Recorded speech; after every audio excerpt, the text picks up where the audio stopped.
Barchaga assalomu alaykum, hurmatli kuzatuvchilar. Navbatdagi darsimiz mitoxondrial irsilanish va mitoxondrial kasalliklar haqida bo'lib o'tadi.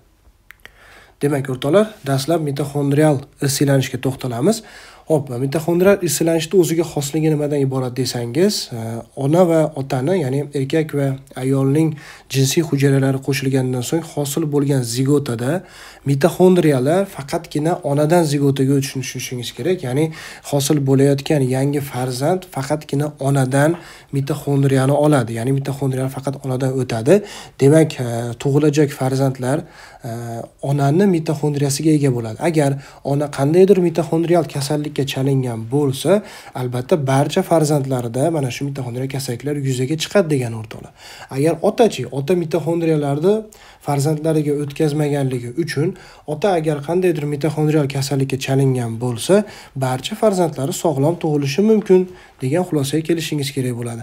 Demak, o'rtoqlar, mana bu chizmaga e'tibor qaratadigan bo'lsangiz, mana bu yumolog'i ayol, mana bu to'rtburchagi erkak, ya'ni erkak va ayol o'rtasida turmush bo'lyapti va ulardan ikkita farzand tug'ilyapti. Ko'rib turganingizdek, bir qiz va bir o'g'il tug'ilyapti. Har ikkalasi ham o'rtoqlar mitoxondrial kasallikka chalingan. Nima uchun? Chunki onasi bu yerda mitoxondrial kasallikka chalingan va turmush qurayotganda otasi sog'lom bo'lsa-da, ana bu zigotaga otani mitoxondriyasi o'tmaganligi tufayli onani mitoxondriyasi o'tib, barcha bolalarni nima qilyapti? Mitoxondrial kasallikka chalintirib qo'yapti. Va endi o'rtoqlar, e'tibor qilsangiz, keyingi avlodda mana bu farzandlar, qiz farzand sog'lom erkakka turmushga chiqyapti. Mana bu o'g'il farzand esa sog'lom ayolni nima qilyapti? Sog'lom ayol bilan turmush quryapti. Va birinchi holatda mana bu farzandi, qiz farzandi kuyovi bilan birgalikda bo'lgandan so'ng tug'ilajak farzandlar har ikkalasi ham kasal. Nima uchun? Chunki qiz kasal bu yerda, ya'ni onasi kasal. Ona kasal, ya'ni qiz kasal bo'lganligi tufayli mitoxondriyalar yana mana shu farzandiga onasidan olinganligi uchun o'g'il ham qiz ham mitoxondrial kasallikka chalinib tug'ilyapti. Mana bu yerda o'g'il kasal edi, lekin sog'lom ayol bilan turmush qurganligi uchun barcha farzandlari sog'lom bo'lar ekan o'rtoqlar. Ya'ni menimcha tushundingiz, ya'ni kasal otadan sog'lom farzand tug'iladi agar mitoxondrial irsilanish haqida gap ketayotgan bo'lsa deb tushunishingiz kerak bo'ladi. Demak, o'rtoqlar, mitoxondrial kasalliklarga misollar keltiramiz.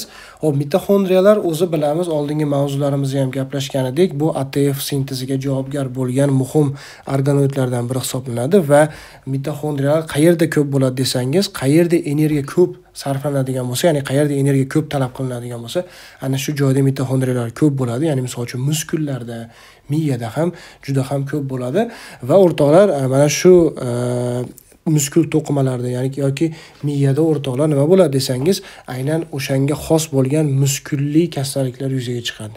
Ya'ni melas, nerv hamda LH10 degan kasalliklar, mana shu 3 turdagi kasallik mitoxondrial irsilanishga xos bo'lgan kasallik hisoblanadi. Mana shu uchalasi haqida qisqacha tanishib o'tamiz. Bularda ikkinchi nomi o'rtoqlar mitoxondrial miyopatiyalar deb ham ataladi, chunki muskul bevosita bu yerda qo'shilyapti. Xo'p, aytib o'tganimizda mitoxondriyalar muskullarda ko'p bo'lganligi uchun, ya'ni energiya ko'p sarflanadigan to'qimalarda ko'p bo'lganligi uchun aynan bu yerda har bir kasallik tarkibida nima uchraydi bu yerda o'rtoqlar? Muskul ishtirok etadi. Birinchisiga e'tibor qiladigan bo'lsak, o'rtoqlar, melas harflar ketma-ketligi ma'no anglatadi o'rtoqlar. Bu yerda mitoxondrial encephalomyopatiya, lactic acidoz hamda stroke-like epizodslar bilan deyapti. Bu yerda inglizchada ma'lumot berilgan. Ya'ni mitoxondrial encephalomyopatiya kechadi bemorda, laktozli acidoz bo'ladi, ya'ni laktik acidoz bo'ladi va stroke-like deganda biz tutqanoqlarga o'xshash epizodlarni kuzatamiz deb tushunishingiz kerak bo'ladi. Ya'ni bemorda ensefalo bu miya, bilamiz, miyani zararlanishi va miyopatiya muskulni zararlanishi va laktozli acidoz bo'lishiga sabab bu o'rtoqlar aerob uslubida ATF energiyasi, ya'ni ATF sarflanib ketib, aerob orqali ATF hosil qilinish to'xtagandan so'ng anaerob uslubiga o'tiladi. Mana shu vaqtda laktik acidoz ko'payadi. Ya'ni to'g'rig'i laktat kislota ko'payadi. Mana shu sut kislota to'planishi hisobiga bemorda acidoz yuzaga keladi. Ya'ni kislotali muhit oshib ketadi. Stroke like tushundik, ya'ni tutqanoqlar bemorda yuzaga kelar ekan.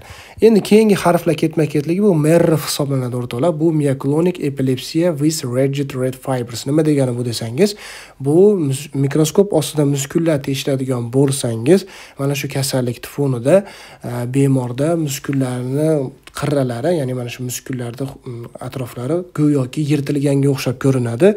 Bu o'rtoqlar ana shu joyda kasallangan mitoxondriyalar to'planganligiga dalolat beradi. Ana shu nerv fonida. Va bu mioklonik epilepsiyalar bilan kechar ekan o'rtoqlar. Epilepsiyani bilamiz, bu tutqanoq, bu ana shu bemorda qaltirashlar, epileptik xurujlar bilan kechadigan va mikroskop ostida mana shu muskullarni tekshiradigan bo'lsak, yirtilgan tog'larli muskullarga o'xshash holat kuzatilar ekan. Bunga sabab mana shu zararlangan mitoxondriyalarning muskullarda orasida ko'ringanligi hisoblanar ekan. Keyingi kasalligimiz LHON ketma-ketligidan iborat bo'lgan Leber hereditary optic neuropatiya hisoblanadi o'rtoqlar. Ya'ni Leberning ko'z neuropatiyasi deb tarjima qilsak bo'ladi. Ya'ni bu mana shu ko'zlarga ta'sir qiladigan, keyinchalik ko'rlikka ham sabab bo'ladigan mitoxondrial kasallik hisoblanar ekan. Bu mana shu qo'shimcha ma'lumot sifatida aytishim mumkin. Elektron transport chain, ya'ni elektron transport zanjirini birinchi kompleksini zararlanish hisobiga bemorda mana shunaqa ko'z muammolari, ko'zdagi turli xil patologiyalar yuzaga chiqar ekan. Demak, o'rtoqlar, mitoxondrial irsilanish va mitoxondrial kasalliklarga oid ma'lumotlarimiz shulardan iborat qisqagina edi. E'tiboringiz uchun rahmat. Sog' bo'ling.